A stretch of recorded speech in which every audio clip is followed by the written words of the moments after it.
TX Lege Live. Today is January 29th, 2021, and we are really excited to be with you today. We are going to kick off a new monthly series that we have called Reader Corner. A big shout out to Kirk Pate, who's joining us in this conversation today. Kirk really had this idea in our Slack space for Indivisible TX Lege, and a lot of organizers were really excited about this idea of sharing books and having conversation around content that help us move forward in our work that we want to accomplish here in Texas. And so we are with you today with our first edition of this series. And for the month of January, we selected to read Caste, The Origins of Our Discontents by Isabel Wilkerson. So welcome to this conversation. I want to introduce the amazing Indivisible TX Lege organizers that are with us today. We have Kirk Pate, as mentioned, Antoinette Perez, and Lauren Ortel. How's everybody doing this morning? Great. Doing Thank you. Looking forward to it. All right, let's see, you know what, I just realized I don't have my traditional background on for Indivisible TX Lege. Boom, so I'm gonna turn that on so everybody knows this is Indivisible TX Lege.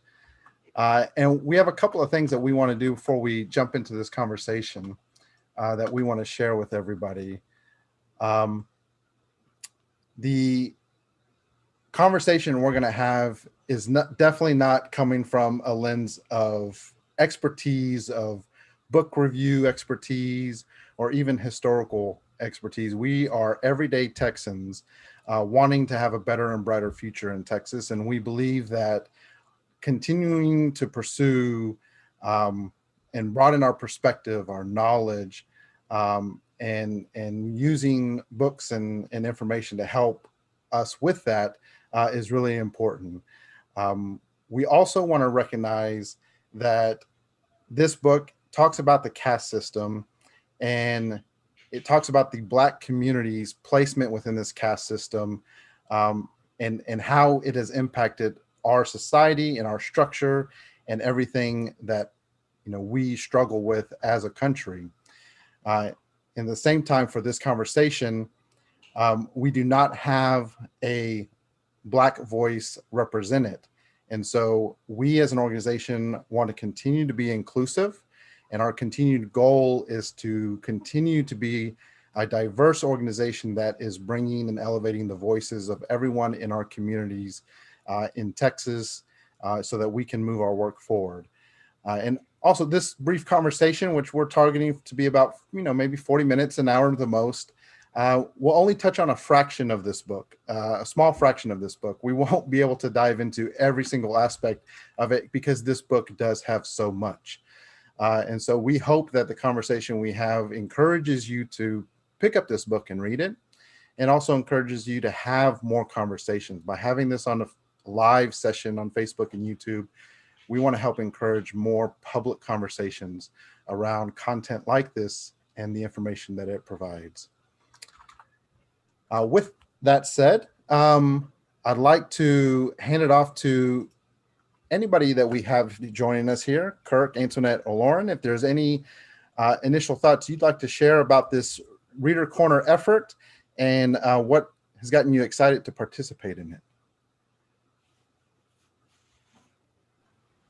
I'll start off first. Reading for me puts things in context.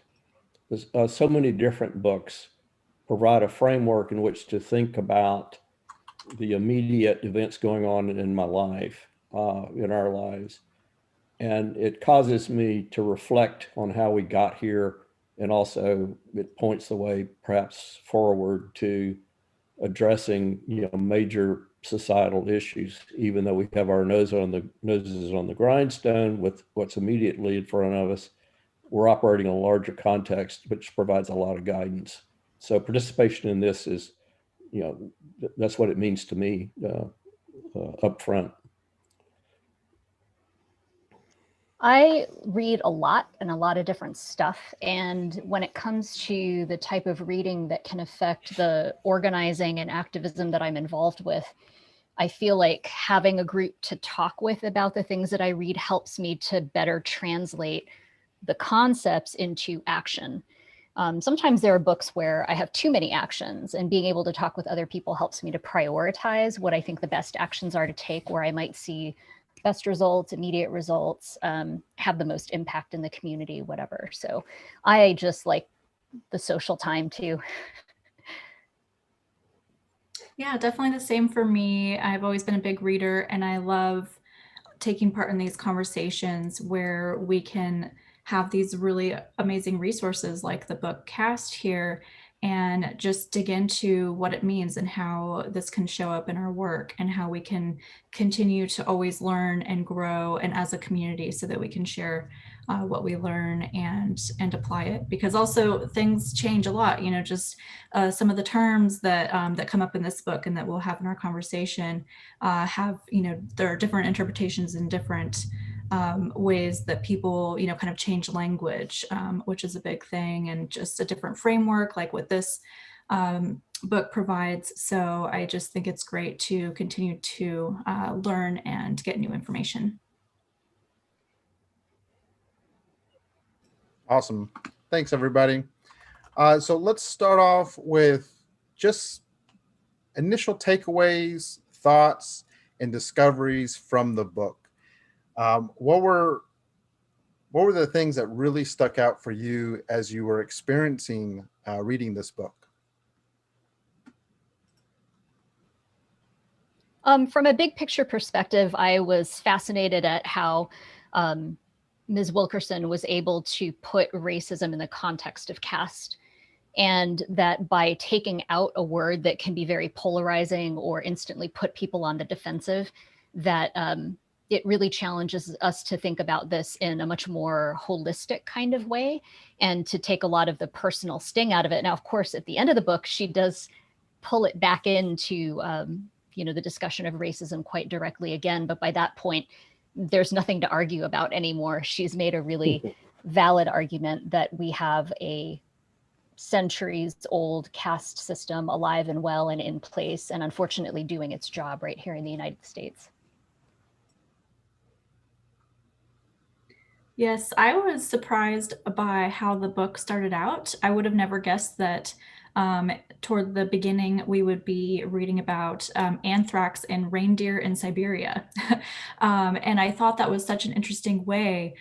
She was showing that problems, you know, like anthrax or racism, can't be solved by ignoring them. They're going to fester like disease if they go unaddressed, and how much racism or the, you know, negative effects and oppression of our caste system are just connected to everything. It's you know, the foundation of our country, of our state, and we can't keep ignoring it. So I thought that was a pretty interesting way to open. And also, Texas comes up a lot in this book, which, you know, we know we have a lot of work to do. We've been engaged in it, and it just, the fact that it's in this book so often is really telling of what we have, the work ahead for us as Texans. Well, for me, there are a couple of big takeaways. One is she relies a lot on telling about history, but she also brings that alive right here on January the 29th, 2021. And that gets to the persistence of caste. And I too, like Antoinette, were really impressed by the layout of what caste is, and how racism, or the marker for it in our society being the physical characteristics, operate within the caste system. That's a huge concept. The other thing is its staying power. She talks about 8 pillars that basically support this and make it viable on an ongoing basis, which also suggests that trying to address it must be equally, persevering. So it's not something that goes away, and it's something that's a constant challenge in front of us. And how it may seem out of sight, out of mind, but there are manifestations of it all the time, every day in our lives. We just may not be consciously aware of it. How about for you, Alex? Well, going last, there's so many things I agree with absolutely from everything everyone said. I think one thing that I really enjoyed was just how she structured and wrote this information for us to be able to absorb and take it in. I think, the historical perspective was absolutely interesting, but very much to your point, Kirk, it also felt very modern. And anytime you use a Matrix reference, you've got me hooked. And so having that and having those different moments within the book, how she transitioned between, bringing the context together of caste and in America and using these different examples in India, Nazi Germany. I was very curious how she was going to navigate all of that. And I very much enjoyed being able to learn more about this concept, learn more about this structure that she references, and just how she laid it out in her book. And so the caste, structure itself for me was fascinating to dive into more and to learn more about its application within America. And Lauren, to your point, I kept, every time Texas was brought up, it was like, there's Texas again. There's Texas again. And so as Texans who are organizing for a better and brighter Texas, this is a great book to kind of see how our own state's history has been a part of, this unfortunate system that is in place. And so great book, highly recommended. I think we all highly recommend it for everyone to read. And so let's dive into,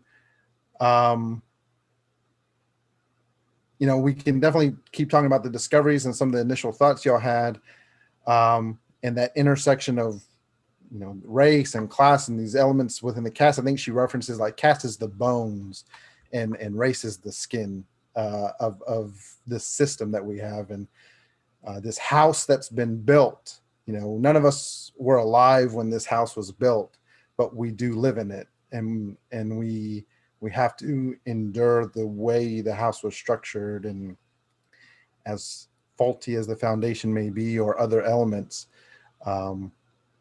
it's now available to us to improve or to reconstruct, right? To figure out how we can improve this. And so, and want to focus on the message of humanity that she had in this book about the need for seeing our humanity. And essentially the caste system is all about trying to place value on different humans, either greater or lower value, even to the point to where we dehumanize our fellow humans. And how especially the caste system dehumanizes the Black community. What are y'all's thoughts as she was navigating through this perspective of the system? Something that showed up for me that I made a note of is when she mentions, and this is something I've heard before, that white people with a criminal record are more likely to get a job than Black applicants without a criminal record. And of course, we know the general makeup of those who have criminal records who are incarcerated, especially in Texas. And that's, something that it's so hard because you're dealing with two levels of dehumanization there. There's a level for everyone who has been incarcerated, who has a criminal record. But then also for it to just be, all Black communities, possibly, Black and brown communities that have this, just, the structure that dehumanizes them and how much power has that in place.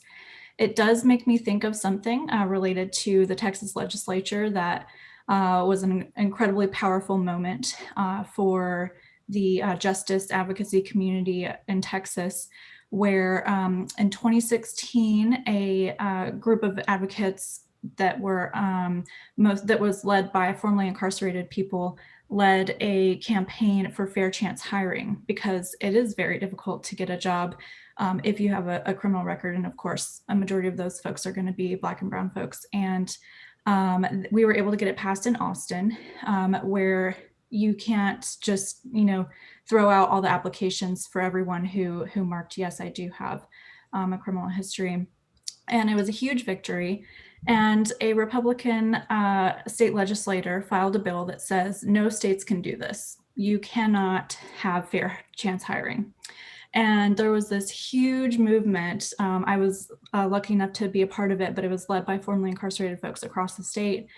And this lawmaker got every Republican in the Texas legislature to sign on to his bill. And they had businesses backing it, money, everything.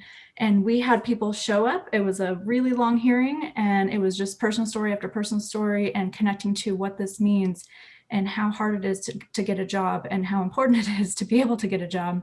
And we killed the bill. And it would everything was stacked against this. And, it's somehow we pulled it out, and it was incredible and so inspiring. And so I just, when she brings that up in the book, I'm like, there's, this horrible structure. But if we put in the work and we make sure to back up and provide support for those who are directly impacted by our caste system and the way that shows up in legislation, we can stop it and we can change it. So yeah, it reminded me of a really positive moment, and part of what keeps me coming back to the state legislature, as hard as it is.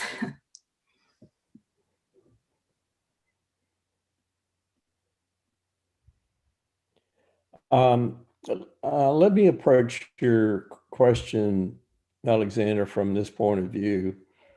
The author discusses dehumanization and stigma as one of the pillars, one of 8 pillars that perpetuate the caste system, and based on race.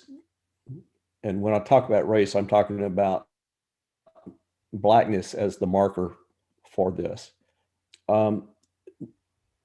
Dehumanization, in other words, trying to remove and downplay the good qualities and emphasize the bad qualities of individuals, helps sustain people whose behavior is manifested in so many different ways in order to maintain the power hierarchy, those at the top. And so it's very much one of the tools that people use where they need an object to rail against in order to maintain their own position in the power hierarchy of caste. And so it's a methodology. And it manifests itself in so many different ways. Talking about criminal elements and just images, say, of African Americans. When they're put forth by some people, it's intended to show how inhuman they are, as a mob, as rule breakers, as law breakers, and so on. And so when you see that, you understand it's one of those pillars that helps sustain that kind of behavior that is motivated to actually keep people at their top positions in the power hierarchy.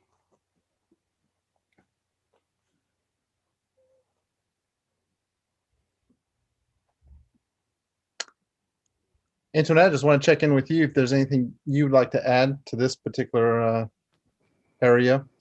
Not so much to the direct question that was asked, and I was going to punt to you first because I do have like a little, I don't know, tag on question at the end of this one, if you don't mind, for everyone in the group. But yeah, if you wanted to address this one first, that would be great. Yeah, thank you both, Lauren and Kirk. I think, Kirk, you mentioned, it's a part of the model, right? The part of the model of the caste system is to dehumanize certain people within a society. And I think, we see where the opposition of that dehumanization is something as simple as saying Black Lives Matter and trying to bring voice to understand that the humanity of people who have Black skin matter and how controversial and political that is just evidence of the caste system in place. That for the people who are seen in the lower ends of the caste system that is designed in America, which the Black community it's designed for the Black community to be in the lower castes, or she references, the untouchable class that she references that are in India. When the voice is to elevate them and to say that their lives matter, that Black lives matter, it's being taken as almost, an insult to our society, an insult. And it's the caste system that is rejecting this. And so I think when we are working within our state, working with fellow Texans and trying to help advocate for various solutions, it's understanding that our ability to elevate humanity as a whole, but to elevate humanity where people are actively trying to not see our fellow neighbors, our fellow community members, specifically Black community, brown community, as substandard humans or subhumans. I think this is why our work is so important and what motivates me around this work. And she does a great job at different points of the book of putting our human experience in context to the larger historical, history of our species as human beings, but also in context of just the cosmos, right? Of us understanding, like, we are here for a second, but we cause so much harm for the second that we are in existence. And so, I think just how she helps people understand that this system is designed to dehumanize us is something I hope everyone is actively wanting to be a part of dismantling. I was curious to know if any of you read one of the specific anecdotes or stories that Ms. Wilkerson told from her own point of view, like if any of them rang true for you, or that you recognized it, or that you thought of an experience that you had that was similar, either from her perspective or the same situation seen from a different perspective, perhaps as, a member of a different caste in the system or whatever. As a quick example, like one of the ones that she talked about were her travel stories. I smile not because the stories were good, because they're terrible. I smile because pre-pandemic, I used to travel a lot, and it was fascinating for me to read about her perspective with some of the same travel struggles, but with me being more white adjacent than she, and how different not only the outcomes were for her situations, but the way that I handled them versus the way that she chose to handle them. I don't know, that one got me thinking, and I don't think I've stopped thinking about it since I've read it. So for the rest of you, did you recognize yourself in any of those stories, or recognize it from a different perspective? Well, I can't say that I personally experienced what she described in a number of those stories, personal stories and anecdotes. But one that really stuck with me that she described about herself, which again shows how this kind of structure and the racism is manifested, was the story she told about being a reporter for the New York Times and scheduling a meeting with a prominent individual. And she arrived on time at the office. I think somebody else was present in the office. And so she was waiting. The gentleman that she had the appointment with was late. When he finally arrived, he's looking around. And implicit in the story is that he was looking around for a white person to represent the New York Times. There she was standing there, and she had to try her best to convince him that with this notepad in her hand and being there on time and being only one of two people in the room, that she was the reporter. And so it's that behavior that he exhibited, which clearly demonstrates that he did not accept her as having the qualifications to be that reporter. And so so that one struck me. It's one of those tales, Antoinette, that she told about how in very isolated personal instances, the impact of that is felt. So that one stuck with me as a really salient experience that she conveyed. Yeah, that's a good question, Antoinette. That makes me think of an experience. I was a teenager, probably 18 or so. I grew up in a small city in Northern California that thinks of itself as very progressive. The population is generally about 50% white, 50% Hispanic, Latinx, very small Black population. But I was friends with one of the Black men at school, and I experienced as a witness from the back seat what the term driving while Black. He was driving a few of us to a, like late night diner thing, and just pulling into a parking spot. And this officer shows up out of nowhere, just starts screaming at him, cursing at him. It's like clear he's about to like pull him out of the car and possibly arrest him. And then he sees us, two white girls in the back seat, and he just kind of shuts up and walks away. And it's so disturbing. And I, felt I was so angry and I wanted to speak up, and I asked my friend if I could report him. And, the whole time my friend just had to be polite, yes, sir, no, sir. And that's not how most people speak to each other in Northern California. The yes, sir is not common. And he had to just take that, and he asked me not to report him. He's just like, no, just forget it. And as a white person in this upper caste, that I feel like I can have a voice and I can stand up and say this is wrong. And that's just, it's such a different experience to have that confidence that I won't be killed if I speak up in front of an officer. And it's so disturbing that this is how so many people are treated frequently. And yeah, there's a lot we need to do about that. It's funny because both of those Actually- stories came to mind. The New York story that Kirk shared, and the restaurant story that she shares, where her friend kind of, on her behalf, calls out the service that they've been receiving and things like that. And I think for me, that the New York story, she made a comment. She said, it's the first experience where I had to defend who I was, or it was in some way that she said that.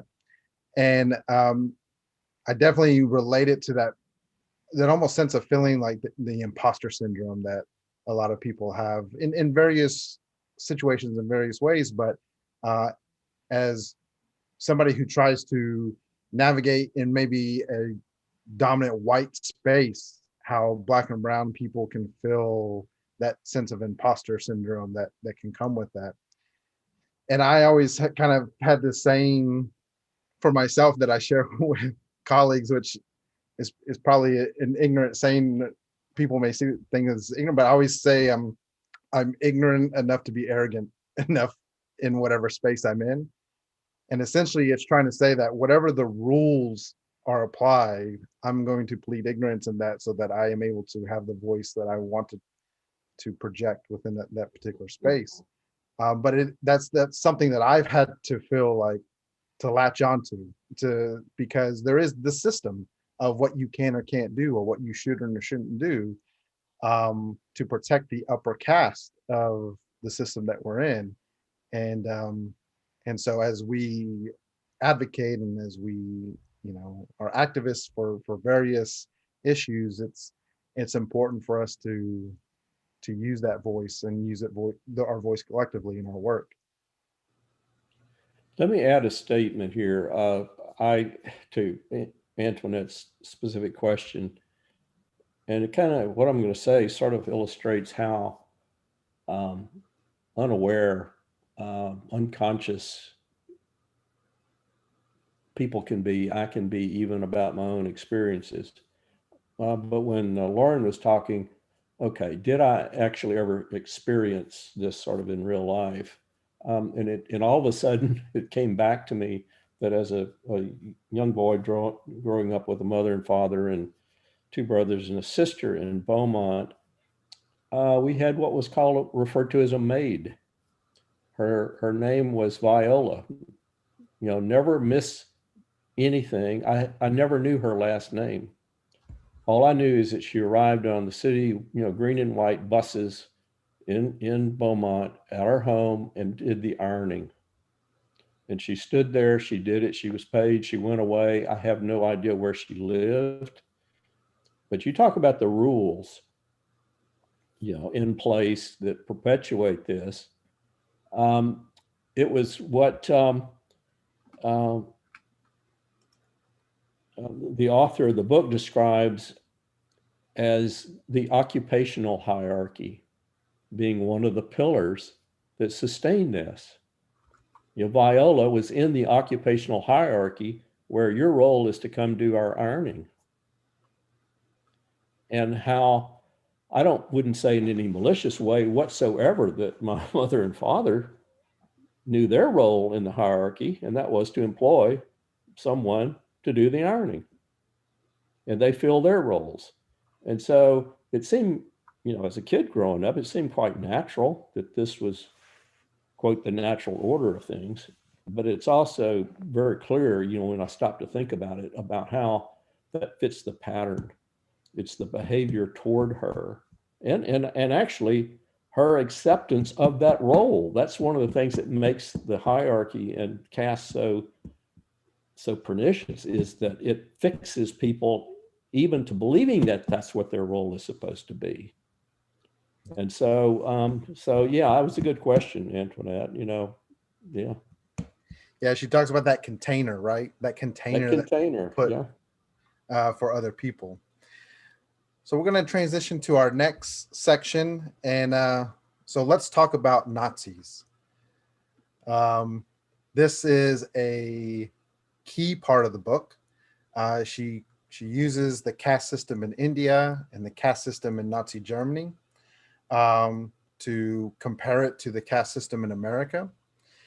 And I think that one thing that may be fascinating for a lot of people who read this book, was definitely fascinating for me.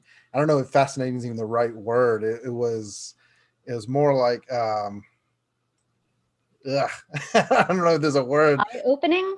Yeah, eye-opening is talking about how the Nazis constructed their caste system and how they looked to America to be able to design it, because America had embedded it into their laws, into the country's formation. And so Nazi Germany looked to America as examples of how to implement the caste system based on race, and how to use the identifying the Jewish people as a race, and then using the caste system to be able to do exactly what they wanted to do in their country and their society. And so unfortunately today we see Nazi imagery still in America. We see the imagery of the Confederacy. We saw this on January 6th, the attack on the Capitol.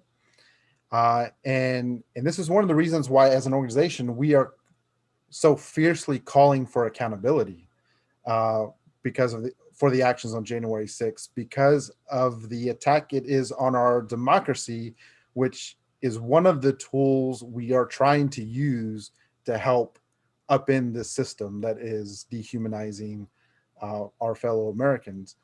So let's talk about Nazis. What were some of your takeaways when she brought up how they create their caste system and just the different references to their system throughout the book?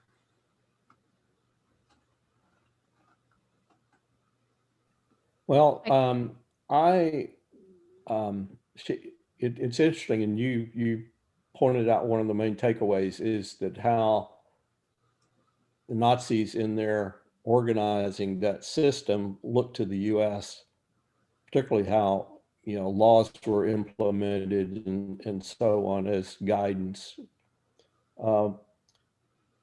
And so that became incorporated in Germany at that time. The other thing that's really important to understand, it gets to caste. It talks about caste where the marker for those at the lower end of the caste system was not skin color. It was being Jewish, white, if you will.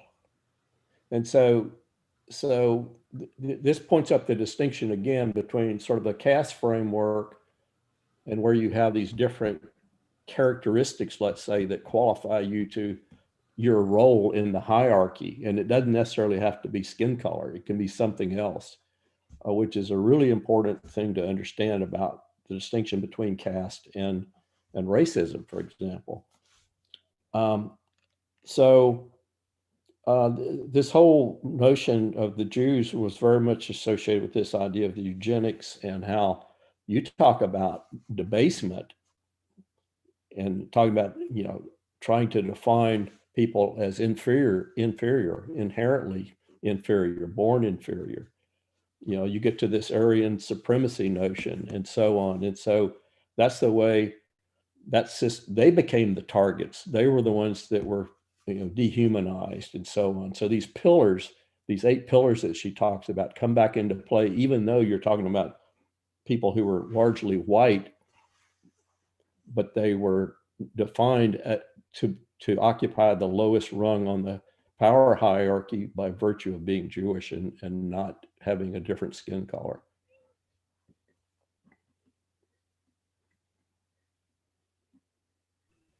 I feel like I could be very, very, very inarticulate in what I'm going to try to say right now. I am really deeply respectful of how Ms. Wilkerson was able to incorporate the Nazi Germany caste parallel several times throughout the book, and not in tiny little anecdotal pieces, but like an entire section of the book has these, Nazi Germany, United States slavery, Reconstruction. It was in the middle of it, I didn't feel like it was so brilliant. Toward the end of the book, I was like, I can't believe she did this. This was amazing. I feel like for 4 years, a number of people have been trying to point out how close the United States has come to repeating mistakes of Nazi Germany, or has already been down the first parts of that path. And they've tried to make that argument through looking at the demise of our democracy, the chipping away of it, and sort of like, as democracy is deteriorating, that fascism is on the rise, right? And then there's talk of white nationalism and racism and all these things, and people just tend to sort of categorically reject all of those parallels with Nazi Germany.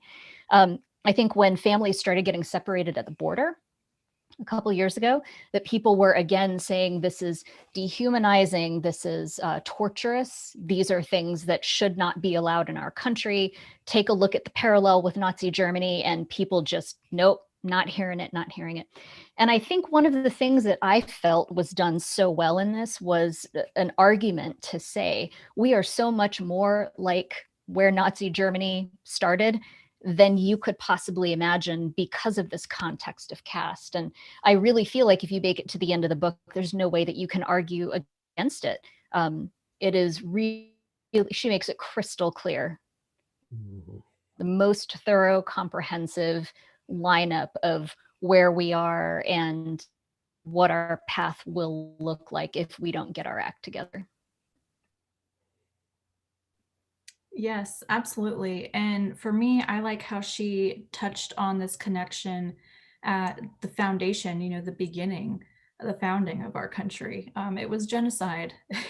Nazi Germany looked to how a group of white Europeans came to this land and just destroyed the indigenous communities that were here, massacres, just, millions of people. And then we captured other people from a different land and brought them here to torture them and use them to build our country, and then still claim it as our own. So to me, the connections to Nazi Germany are, it's, we're one of the ones that started it. Of course, there are other, colonizing nations and things that did similar things in other parts of the world, but the US is absolutely, what we've done and what we were founded on. And we've never had a full reckoning where the whole country will actually admit what our history is. I've studied the Truth and Reconciliation process in South Africa a little, and she mentions it a couple times in the book, South Africa, and you have to start with the truth. We, in Germany she mentioned they don't have statute, like we still have our Confederate statues, and we still, think of these heroes in US history, these white men. And she was like, in Germany, they have fully accepted the horrors of what they've done.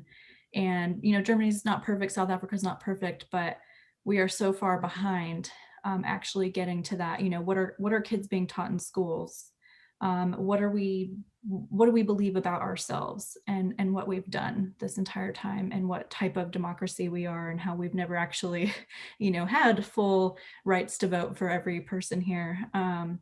So yeah, I appreciate that she's just, digging into that.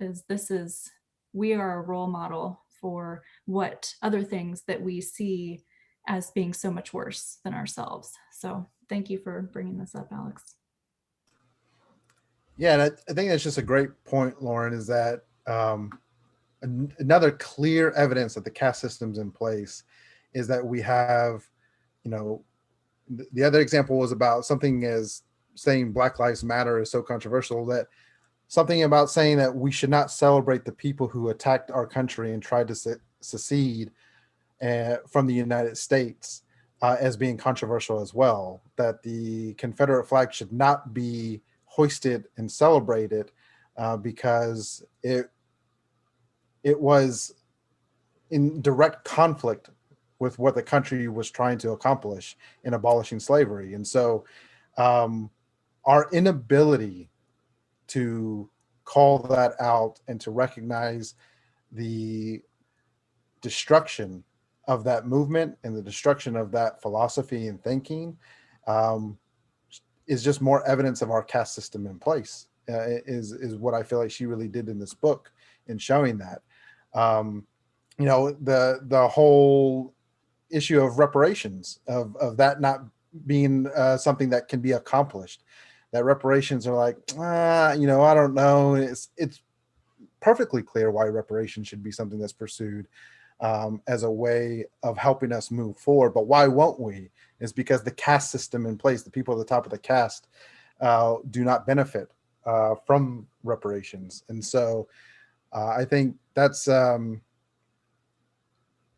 think it was very sobering for anybody who reads this to see these parallels so clearly put in place between what we have done as a country before Nazi Germany and what we continue to do as a country after Nazi Germany. And we have this idea of American exceptionalism and the things that we can accomplish, that we are the greatest and things like that. We have a lot of things that we need to solve in our country to truly make this a country and a state, in Texas especially, that everybody is able to flourish and be a part of, and that life, liberty, pursuit of happiness type of thing. So let's talk about Antoinette. You talked about white nationalism as being something, and I want to give a shout out to Indivisible Grapevine, because they just had a conversation this week on Monday about Christian nationalism. And so one of the things that we see in American society is a cultural norm that for whatever reason has been accepted, that we shouldn't talk about religion and politics, that these are too taboo to talk about, but how much of religion takes a part in the caste system. And she really lays that out. And really, for me, the cultural norm of not talking about religion and politics is coded language for don't challenge the upper levels of the caste system that are held by white people. So don't challenge the upper levels of caste system. Don't challenge white people. We don't talk about religion and politics. And we definitely should. It's not about people having faith or people wanting to, what faith means to them to help, guide them in their life.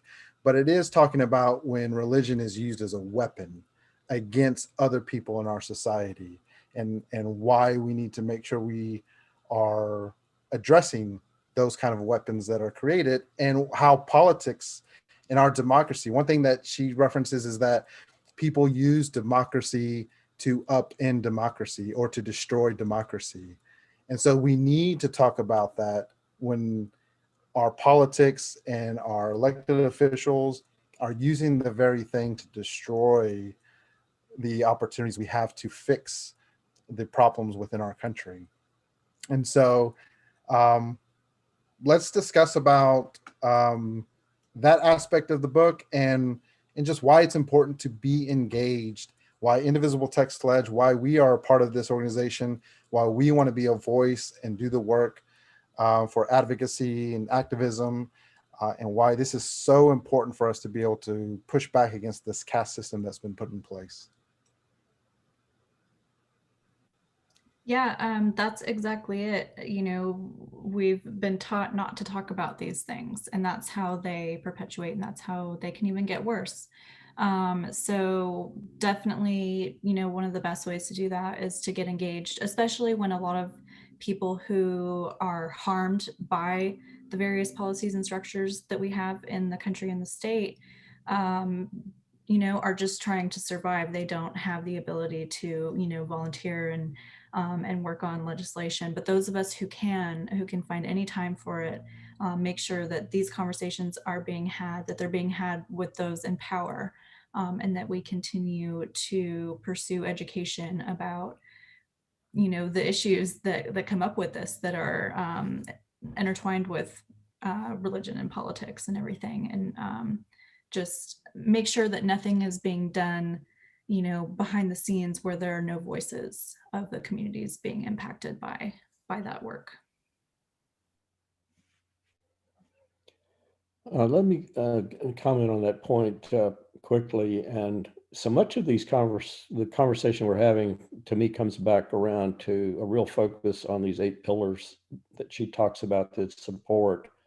One of the things that I think everybody needs to do is a lot of introspection and renewed self-awareness about their behaviors. Do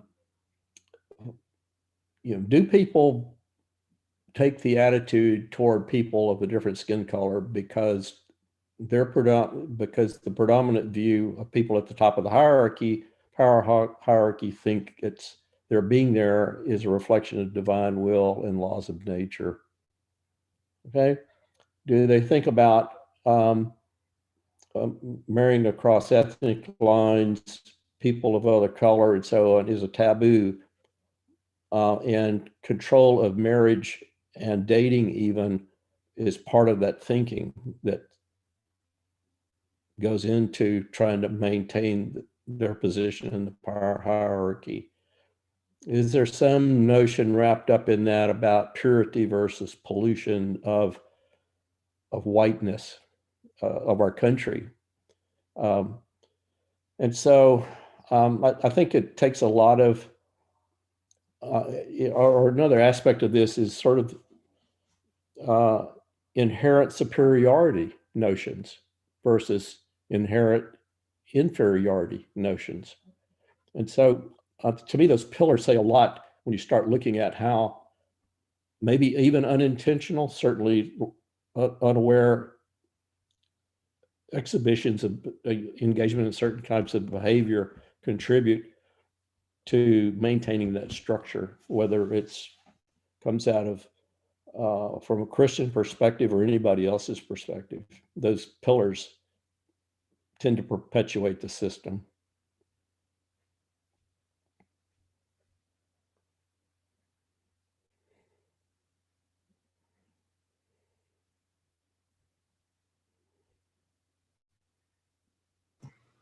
put myself on mute and forgot.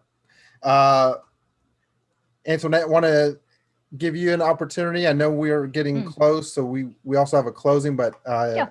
want to just check in with you to see if you wanted to add anything. Sure. I mean, just as a quick note, I think part of the caste system in America is that talking about religion and politics is not polite and it's not civil. And unfortunately, politeness and civility are used to deny other people's humanity. If we can't talk about it, we can't fix it. And when we start making decisions that civility is more important than humanity, we've really taken a wrong turn. And that's just kind of where we are right now. So I would say part of that self-introspection that Kirk is talking about is asking that question, like, am I upholding civility and politeness? And if I am, what is it costing us? Absolutely. Well, we are going to close off this conversation, give everyone a chance to kind of give their final thoughts around reading this book, this conversation, and our work in Indivisible TX Lege. Lauren, I know you have a hard stop at 11, and so if you want to go first, and if you end up having to bow out before everyone else is able to share their final thoughts, we totally understand. So I want to give you that chance to be able to share your final thoughts in closing. Oh, sure. Thank you. So we talked a little bit about beforehand yesterday, preparing for this, how toward the end of the book, she mentions radical empathy and describes it as deep knowing, opening our spirits, a moral duty to act when we see someone treated unfairly. And I think that's absolutely connected to the work we do with the legislature and continuing to read books like this and learn together. I also wanted to mention that there is a statewide year-long racial justice program in the works. And there was a service event on MLK Day for January. February's event on February 15th is an open discussion of this book. So it's kind of a complement to today's discussion with just a few of us. So this one won't be broadcast live, and it's, everyone is welcome even if you didn't read the book. So look out for that. We'll post that event, and hope you can join us. Thanks, Lauren. Okay, so final takeaway kind of thing. I think it's been said that there's a lot of history packed into this book, but it says a lot about where we currently are, the challenges we face. And so I think it brings to light a lot of the opportunities that we have. I see those opportunities being taken advantage of right now, even with executive orders that President Biden has signed. There are opportunities. And so I think it would behoove us to step out of our comfort zone in thinking about this whole issue and read the book. Read the book. And there may be others, maybe even, that offer counter views or contrasting views. That's fine. But this is certainly well worthwhile to nudge us out of our lanes and thinking about those issues that just permeate our society. I found this book to be deeply complementary to a lot of anti-racism literature that's out there right now. And again, by putting it in this context of caste, I think just creates a whole different set of discussion points. And I really appreciate it for that. All that said, it is deep, deep, heavy reading. This is not, a beach read by any means. And I think it's helpful to know that going into it and to kind of be intentional about the time that you're reading it. I'm a read before sleep reader, and this is not really a read before sleep kind of book. So. Mm-hmm. Yeah, too often for me, this was a wake up and read book. It's definitely a read more than once book. Probably even 3 or 4 times. Yeah, I've seen some comments that. Oh, go ahead, yeah. Kurt. It's a learning experience each time you go through it. This is the 3rd time I've read it, and of course, I had to prep for this session, so I read it again. It's a new learning experience every time you read it. Yeah. Yeah, I've seen some comments online, as whether it's the interviews or just people talking about the book, about this being a great candidate of a book that high schoolers should have in the curriculum to read. Or used as a guide to help teach the next generation, because I think this is really important in this conversation, as well as just helping us continue to find ways to get beyond this. And I think for my closing, I want to read a little bit of what Ms. Wilkerson wrote as a way of kind of putting a bow on this. And so, a caste system persists in part because we, each and every one of us, allow it to exist in large and small ways, in our everyday actions, in how we elevate or demean, embrace or exclude, on the basis of the meaning attached to people's physical traits. If enough people buy into the lie of natural hierarchy, then it becomes the truth or is assumed to be. Once awakened, we then have a choice. We can be born to the dominant caste, but choose not to dominate. We can be born to a subordinate caste, but resist the box others force upon us. And all of us can sharpen our powers and discernment to see past the external and to value the character of a person rather than demean those who are already marginalized or worship those born to false pedestals. We need not bristle when those deemed subordinate break free, but rejoice that here may be one more human being who can add their strengths to humanity. The goal of this work has not been to resolve all of the problems of a millennia-old phenomenon, but to cast a light onto its history, its consequences, and its presence in our everyday lives, and to express hopes.